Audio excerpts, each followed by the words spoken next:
Ideally, you want to start with a wood that's easy to carve. This is some poplar. It's soft, carves pretty nice because it is close-grained and soft. Some other really good contenders, Julatong is an exotic that's hard to get a hold of, but it carves really nicely. Walnut does pretty well. Butternut, basswood, basswood, whatever you want to call it. Those are pretty good. And if you're not sure and you have some laying around, just get some gouges or chisels, give it a few whacks and see how it does. If it carves nice, it's going to be a good carving wood. If it doesn't, or it's really hard, maybe look for something else or go buy some. Anyway, I have this little poplar blank glued up and I have my design on it, which of course is going to be the first or second step if you count prepping a blank. If you can't just buy a blank, be getting your design on it. I used my laser to just put this on because I don't own a printer. Probably the lowest tech way would just be to print it, and you can always go to a print shop and have your design printed. Then use black carbon paper like you did in elementary school. Put the carbon paper, put your design over it, and then trace it all on. Or if you're awesome and you can hand sketch things, you could always just hand sketch your design on it. However you decide to do it, you want to get your design on the wood. And with an inkjet or laser jet, I forget which one, you can print a reverse image and actually iron it onto the wood is one way to transfer. That works, but yeah, just get your design down. And then we're going to router it out to establish some baselines. The trick with that is to use a tapered bit. I'll have a link to this bit down below. They're really not very expensive, 10, maybe 20 bucks. I think like 10 bucks though. And it's that tapered upcut, because what that's gonna do is instead of providing a straight wall, it gives just a little bit of a taper that makes it a whole lot easier to hide your cut marks and makes a more stable outline that's less prone to chipping. So what we're gonna do is just follow all of our lines, and what I'll also do is the inside of these letters here, instead of chiseling those out, I'll also probably use the router and just go ahead and knock out like the inside, the A, the O, the D, and then I'm also going to do this line. The way I'm going to approach it is this line. When I do the chip carving, I'm going to hit it from the bottom just to kind of establish like an underline to highlight the name. I'm going to hook up my vacuum and router this out real quick. You don't want to go too deep. I probably get about 1/2 inch, maybe 5/8 of an inch. And then for the line to just add some variability in the depth, I'll actually pull the bit up and do a bit of a shallower deal for the underline.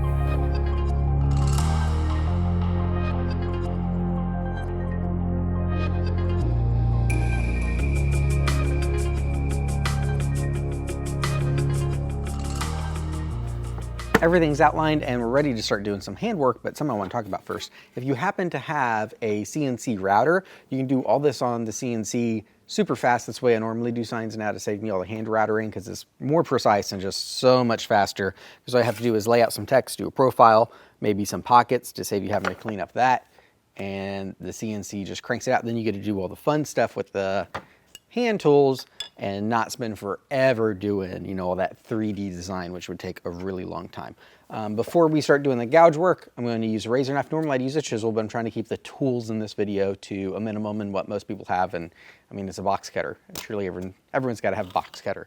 And I'll just go into these little corners where that round bit couldn't fit. And I'm just I already did a couple. I'm just going to clean up these corners with the razor knife, and then we'll start doing the gouge work. Go ahead and talk about that real quick. If you're only going to use one, a number 710 is a pretty good all-around chisel for something this size or gouge. Now, the way the numbers work is 7 has to do with the radius, what kind of swoop it has, and then the 10 is the total width. So this is a 710, it has a certain radius and it's 10 millimeters across. Here is a 725, so this has the same radius as the 710, but it's 25 millimeters, and here is a 7.6. So again, this has the same radius as all these, but it's only 6 millimeters across. And it's good to know that, because then if you do have multiple chisels, so I'm using the 725, then there's a few spots that just aren't quite right, but I want to match that radius. I can get the 710 and come in and match it, or the 7.6. But yeah, 710, the 10 millimeters, pretty good size to be able to get in all these nooks and crannies, and the 7 is enough of a scallop that it actually gives you a design. If you went with something a lot flatter, like here's a 312, you can see that's almost flat, so it just doesn't give you very much shape. Normally when I'm doing bigger signs, I'll start with the 725 to really hog out a bunch of material, and then all the tighter finicky spots, I'll use the 10 or even the 6 if I need to. But on a name board like this, 710 probably do everything for you, and I'll have links to these tools below. But if you want to buy a few more, I'd recommend getting a 25 and a 10. Let's talk wood grain.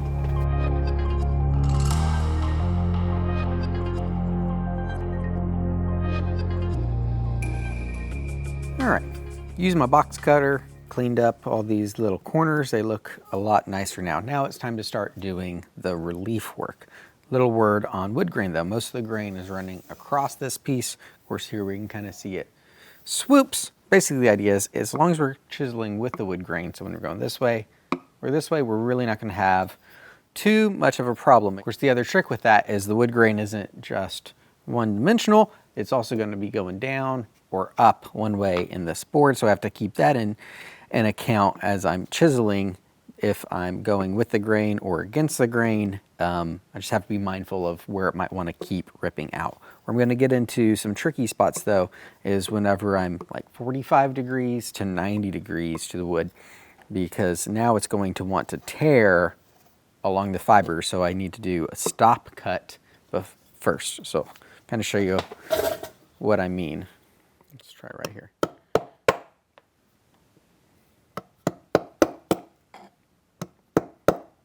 All right, so you can see that when I went here, or it's kind of hard to see, that it's tearing,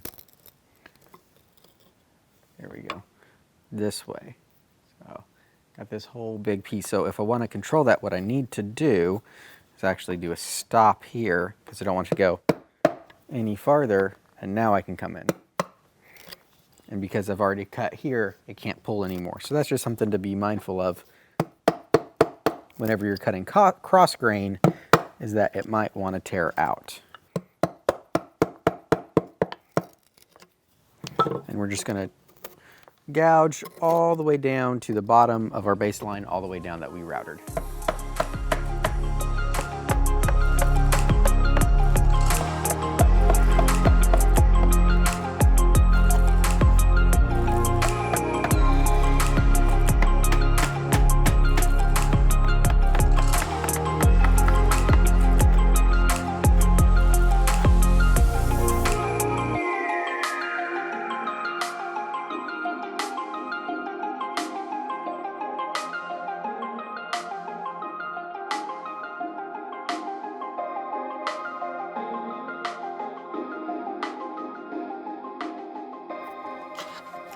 All right, ready for the next parts.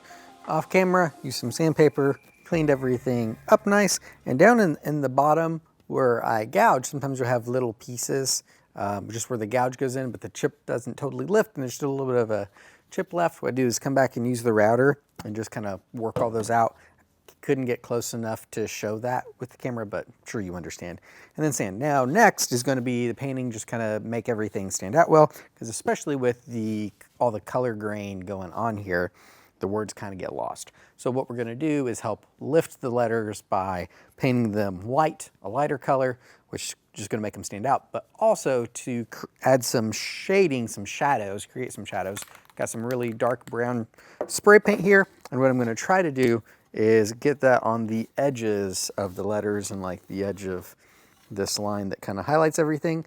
And then, so yeah, spray that, just very gentle mist. We're just trying to darken it up a little bit, not make it like a solid opaque thing.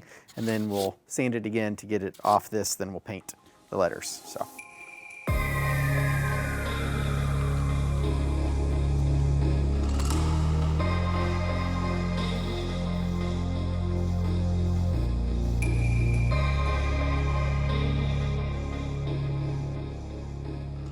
Now that we've got all the paint off the top, we're going to highlight these gouge marks with a little bit of light sanding too.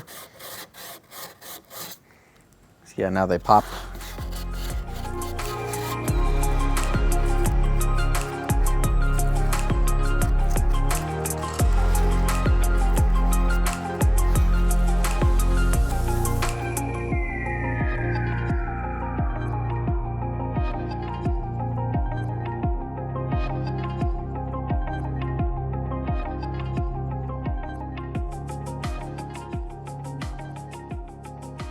I sprayed some semi-gloss lacquer on it. It's a nice quick drying finish. Normally I use Total Boat Halcyon and gloss, full gloss, but It's Christmas Eve, and I got to get this finished because I just wasn't thinking about the days, as we're celebrating Christmas a little late this year. Didn't realize it's tomorrow. So the lacquer dries super fast, so use that, and that's it. Not too many tools, and it's actually pretty straightforward to make a really cool name board or anything you want to carve like this. Anyway, hope you learned something, were inspired, or at least entertained. Until next time, make time to make something.